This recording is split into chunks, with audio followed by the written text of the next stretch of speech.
तो hello physics, हम लेके हैं आपके लिए प्यारा सा ब्यूटीफुल सा चैनल और प्यारी सी सीरीज इलेक्ट्रिसिटी चैप्टर का हम लेके हैं पार्ट 2, जिसमें हम सारे बचे हुए टॉपिक को कवर करने वाले हैं और बेसिक क्वेश्चंस जो हमारे एग्जाम के लिए बहुत इंपॉर्टेंट भी होने वाले हैं वो क्वेश्चंस भी करने वाले हैं। तो रात हो रही है, गर्मी भी हो रही है, पढ़ना शुरू करते हैं। ये तुम्हें नींद आ रही है ना, इसको नींद को भगा दो जरा, नींद को भगा दो रही। पढ़ना शुरू करते हैं electricity part 2 city part two पढ़ेंगे यार। पार्ट 2 में क्या पढ़ना है? सबसे पहले topic Ohm's law. Ohm's law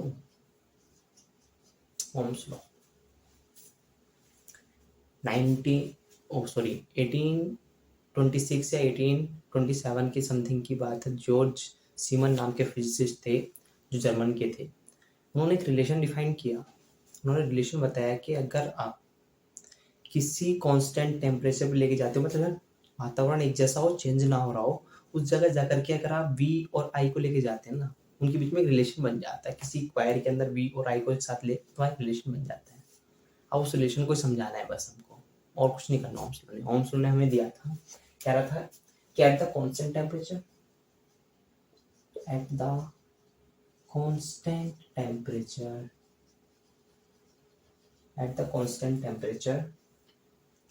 the electric current मतलब I is directly proportional to the potential difference across the end। Potential difference को V से डिनोट करते हैं, पता है, V से डिनोट करते हैं अक्रॉस द। मतलब क्या है कि किसी कांस्टेंट टेम्परेचर पर जाइए, एक वायर लीजिए या कोई भी कंडक्टर लीजिए, जैसे आप उसके अंदर करंट डालना शुरू करेंगे, इलेक्ट्रिक पोटेंशियल बढ़ना लग जाएगा। क्या कहने चाह रहे हो? मतलब इलेक्ट्रिक पोटेंशियल क्या होता था? चार्ज के साथ वर्क डन होता था। अब आप करंट दे रहे हो, जितना करंट दे रहे हो उसका मतलब क्या, चार्ज के साथ उतना वर्क डन हो रहा है, चल रहा है चार्ज। इसको उल्टी कि जितना ज्यादा पोटेंशियल डिफरेंस आ रहा होगा पीछे से, मतलब चार्ज चल रहे होंगे, मूव कर रहे होंगे, एक फ्लो बनना होगा, वो फ्लो क्या, करंट बनना होगा। तो उसका मतलब क्या लिखा उन्होंने बताया कि जो आपका V होता है वो डायरेक्टली प्रोपोर्शनल होता है, V डायरेक्टली प्रोपोर्शनल L। उसको हम एज इट इज ऐसे भी लिख सकते हैं।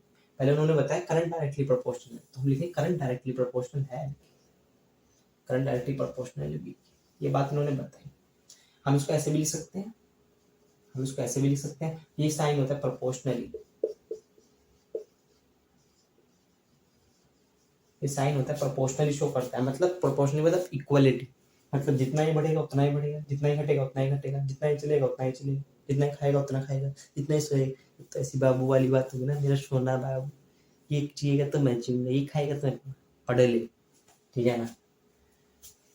तो L डायरेक्टली प्रोपोर्शनल V के हो गया, ठीक है ना। तो इसका मतलब क्या हो गया, L डायरेक्टली प्रोपोर्शनल V का। इन्होंने कहा कि इसको आप ऐसे भी तो लिख सकते हैं। बात तो वही है ना, बात तो वही है कि आप अगर चार्ज ही ज्यादा ज्यादा भेजेंगे तो करंट ज्यादा ज्यादा चलेगा। आप करंट ज्यादा ज्यादा लेंगे ना, तो चार्ज ज्यादा ज्यादा नहीं काम कर रहे होंगे, चार्जेस के साथ ज्यादा ज्यादा काम नहीं हो रहा होगा। बढ़िया, सेम बात। तो उन्होंने कहा ये बात समझ में आ गई। और मैं लेके आता हूँ इस साइन को हटाने के लिए, रिमूव दिस साइन, कांस्टेंट एक सिंबल लेके आता हूँ R। एक R is a constant, it represent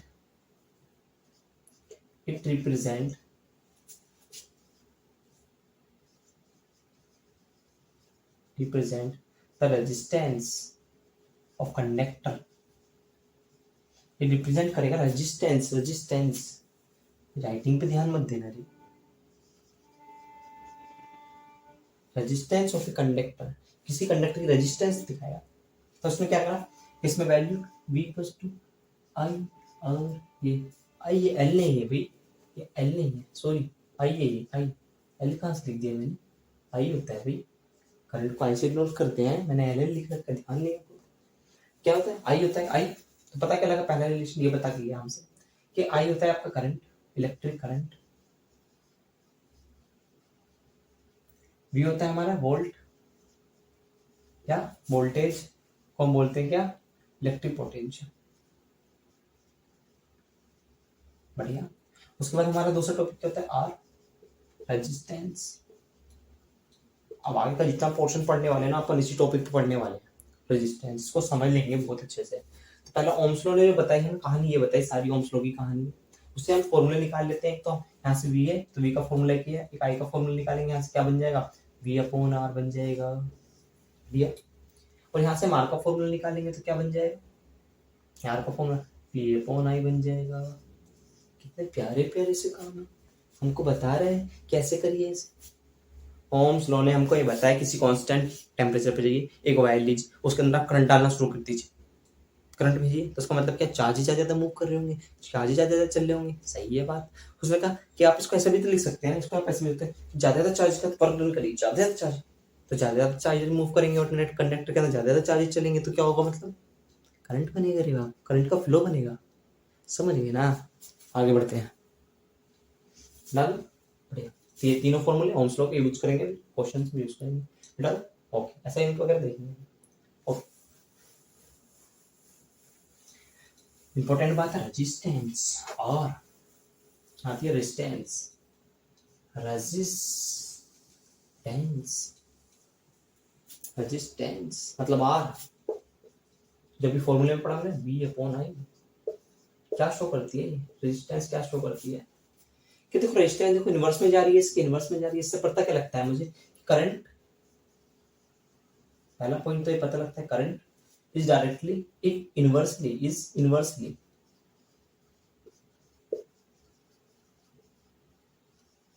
proportionally to the resistance, inversely proportional to the resistance। ये बात का ध्यान रखना। और दूसरी बात हमें पता ही थी कि जो करंट है electric is directly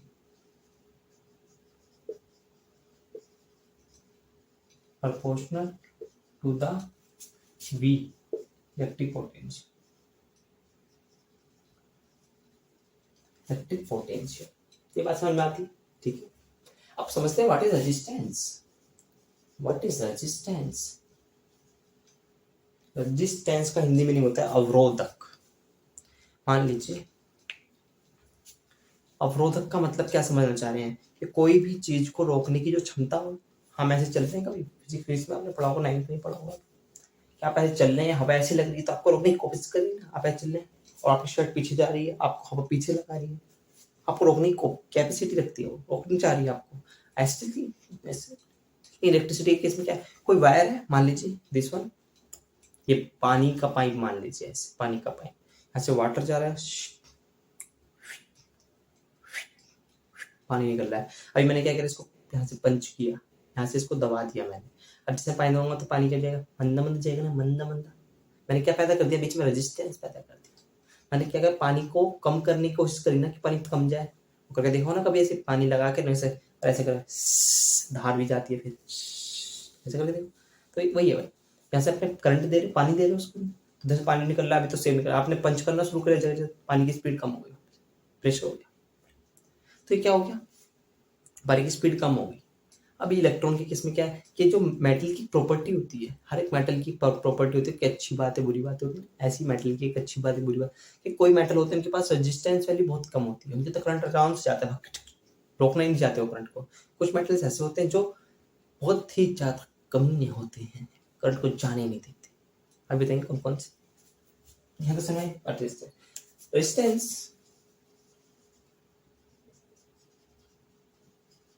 is the property of metal या conductor material to oppose the electric current।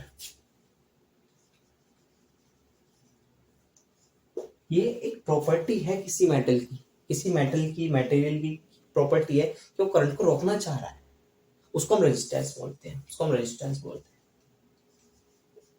उसको हम रेजिस्टेंस बोलते हैं। सिंबल आर से डिनोट करते हैं। एसआई यूनिट क्या होती है? एसआई यूनिट होती है ओम्स, इसको डिनोट करते हैं ओ एन, ओम। सिंबल ये है जिससे हम डिनोट करते हैं ओम्स रेजिस्टेंस होती है। तो हमारे पास रेजिस्टेंस की बात होगी, बहुत बढ़िया होगी, प्यारी सी बात होगी, ठीक है बढ़िया। ओके, अब पढ़ेंगे मुख्य बातें। रेजिस्टेंस में बता दो। ओके, ये है ये रेजिस्टेंस।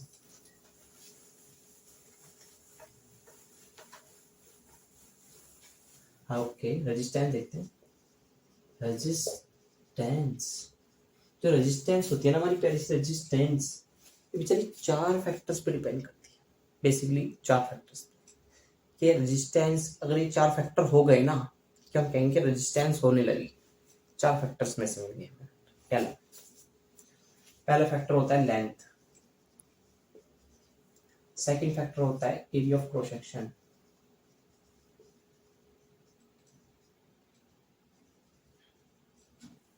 थर्ड होता है हमारे पास length, area of cross section होता है हमारे पास, और फिर होता है हमारे पास टेम्परेचर।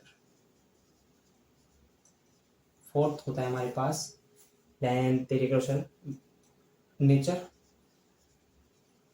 Of conductor. क्या मतलब है इन बातों का? इन बातों का मतलब समझते हैं कि मान लीजिए आपके पास एक वायर है बढ़िया, कितनी, उसमें एक पोटेंशियल डिफरेंस आप अप्लाइड कर रहे हो, मान लो 10 वोल्ट आपने अप्लाई किया, 1 एम्पियर के साथ 10 वोल्ट अप्लाई किया, ठीक है बढ़िया। अभी क्या करा आपने, उसकी लेंथ बढ़ा दी, उतना ही करंट देने वाले जितना दे रहे थे अभी 10 वोल्ट और 1 एम्पियर के साथ आपने लेंथ बढ़ा दी, लेंथ बढ़ा दी,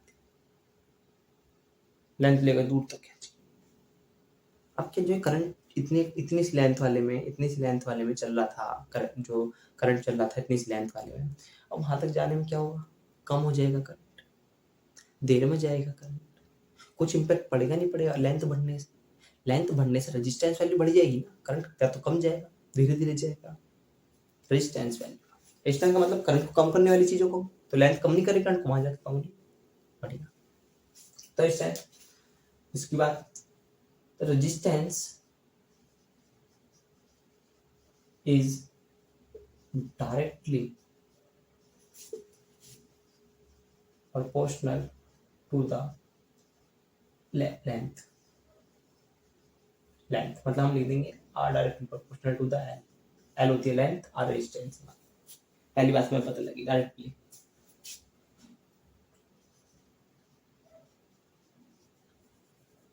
प्रोपोर्शनल। फिर हमें पता लगता है एरिया ऑफ क्रॉस सेक्शन क्या होता है। Area of cross section, area of cross section बहुत, एरिया ऑफ क्रॉस सेक्शन कैसे होता है? मान लीजिए ये क्या है, जो अंदर गोल से देख रहे हो ना, अंदर पेन के लिप के अंदर जो देख रहे हो, यही एरिया ऑफ क्रॉस सेक्शन होता है। इसी को हम एरिया ऑफ क्रॉस सेक्शन बोलते हैं। इसके अंदर जाएगा ना, तार होता है ना, तार एक छोटा सा बारीक सा तार, उसके अंदर गोल सा होता है। अरे पीवीसी नहीं बोल रहा हूँ, मटेरियल जो होता है तार का, मटेरियल तार, ओनली कॉपर का वायर देखा, कॉपर के वायर में खुद कॉपर जो होता है उसका कुछ एरिया होता है ना, गोल सा बना होता है। अभी जूम करके देखो, जूम करके तो गोल सा, उसका खोखला नहीं होता है, ऐसे होता है बर्फ। अच्छा, तो उसके अंदर मान लीजिए इलेक्ट्रॉन हमारे जा रहे हैं, चार्जेस जा रहे हैं, इलेक्ट्रॉन जा रहे हैं अंदर से, ठीक है ना। अब मैं एरिया ऑफ क्रॉस सेक्शन बड़ा कर देता हूँ, बड़ा चार्जेस बहुत सारे हैं, ऐसे जाएंगे रुक के, अब उतने ही चार्जेस एरिया क्रॉस सेक्शन छोटा कर देता हूँ, तो क्या हो जाएगा, करंट कम जाएंगे ना, चार्ज देर देर में जाएंगे, उधर इम्पैक्ट पड़ेगा, देर देर में चार्ज मतलब करंट कम हो जाएगा, उधर पड़ गया इम्पैक्ट, मतलब रेजिस्टेंस का काम कर गया ना इस क्रॉस सेक्शन ने। मतलब एरिया ऑफ क्रॉस सेक्शन पे भी डिपेंड करती है रेजिस्टेंस। अगर हम एरिया ऑफ क्रॉस सेक्शन को कम कर दें, एरिया ऑफ क्रॉस सेक्शन कम कर देंगे, मान लीजिए मैंने बहुत छोटा कर दिया, रेजिस्टेंस वैल्यू कितनी बढ़ जाएगी, और मैंने रेजिस्टेंस वैल्यू को कम करने के लिए क्या करना पड़ेगा, एरिया ऑफ क्रॉस सेक्शन बड़ा रखना पड़ेगा। समझ गए? तो मैं दूसरी बात लिखता हूँ, resistance is inversely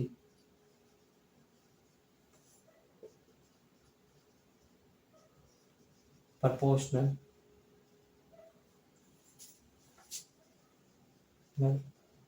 to the area of cross section, area of cross section, area of cross section मतलब R inversely proportional A, इसे बोलते हैं area of cross section. Cross section इसका फॉर्मूला होता है पाई आर स्क्वायर, सर्कल का ही formula होगा, circle ही तो है, पाई आर स्क्वायर इसका फॉर्मूला होता है, एक खोलने के लिए पाई आर स्क्वायर यूज करेंगे बाद में। ये बात टेम्परेचर के बारे में पहली बात समझ, दूसरी बात समझ कि रेजिस्टेंस हमारी लेंथ पे भी डिपेंड करती है, एरिया ऑफ क्रॉस सेक्शन पे डिपेंड, तीसरी बात टेम्परेचर पे भी डिपेंड करती है। कैसे? और कंडक्टर है मान लीजिए, वायर है हमारे पास कॉपर का वायर, करंट दी जा रही है उसमें मान लीजिए। अब अगर वहाँ पे करंट नहीं जा पा रहा है, आगे नहीं जा पा रहा है, नहीं जा पा रहा, तो क्या होगा? टेम्परेचर इंक्रीज हो जाएगा। देखिए पानी की रोड, देखिए पानी की रोड, आयरन देखिए, आयरन वे होगा, करंट नहीं जा पाता है उसके अंदर अच्छे से, क्यों? क्या होता है? हाई रेजिस्टेंस वायर होते हैं उसके अंदर, करंट नहीं जाता, तो क्या होता है? वहाँ पे टेम्परेचर इंक्रीज हो जाता है, टेम्परेचर इंक्रीज हो जाता है। तो पता लगता है कि रेजिस्टेंस टेम्परेचर पे भी डिपेंड करती है। ठीक है भाई। एरिया ऑफ नेचर, मेटल की क्वालिटी अच्छी नहीं होगी, मेटल अच्छा नहीं होगा क्वालिटी का, तो क्या होगी? रेजिस्टेंस कम होगी या ज्यादा होगी या मीडियम होगी? मेटल अब इसके अंदर प्लास्टिक के अंदर थोड़ा पहुंच जाती है, तो कैसी क्वालिटी है? नेचर बेकार है ना इसका, इलेक्ट्रिक के नजरिए से तो बेकार है ना। ये कैसे काम करेगा? इंसुलेटेड, इंसुलेटेड काम करेगा।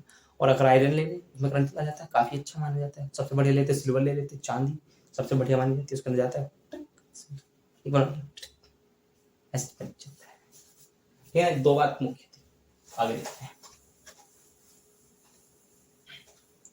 अब इक्वेशन फर्स्ट जो मानिए, मैं इक्वेशन फर्स्ट इक्वेशन टू करता हूँ, combining both equation first and second, तो मुझे क्या मिलता है? R directly proportional L on A. बढ़िया। अभी कांस्टेंट दिख रहा है मुझे, दोनों कंबाइन करने के बाद मुझे मिली कांस्टेंट। इस कांस्टेंट को हटाने के लिए एक सिंबल लूंगा, बहुत प्यारा सा सिंबल है, वो है हमारा रो, इसको बोलते हैं हम रो। ये शो करता है यहाँ पे रेजिस्टिविटी। रेजिस्टिविटी क्या आ गई सर? ये तो रेजिस्टेंस पढ़े, तो रेजिस्टिविटी क्या है?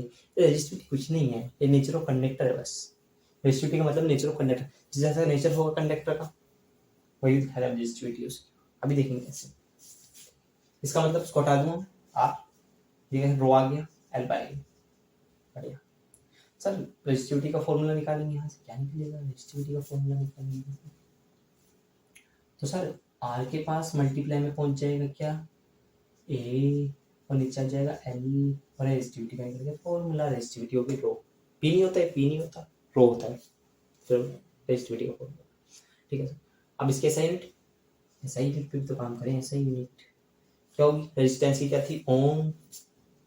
फॉर्मूले से रख लेते हैं ना, यूनिट फॉर्मूले से बनते हैं, 11th में सीखोगे आप लोग कैसे बनती है, जब 11th की यूनिट बनाएंगे तब पता लगेगा आप लोगों को। क्या बनेगी? ये क्या बनेगी? रेजिस्टेंस की, रेजिस्टेंस के लिए क्या बनेगा? ओम। एरिया के लिए क्या लगता है? मीटर स्क्वायर, और लेंथ के लिए भी मीटर लगता है। एक एम से एम मर गया, कितने बचे? ओम मीटर, ओम मीटर ऐसा यूनिट होती है इसकी रेजिस्टिविटी की। किस क्या होती है? ओम मीटर, ओम मीटर। सही है, ये हमने रेजिस्टिविटी समझ लिया। बढ़िया सर, न्यूमेरिकल भी करेंगे? हाँ जी करेंगे, अभी करेंगे न्यूमेरिकल भी। ठीक है बेटा, ओके।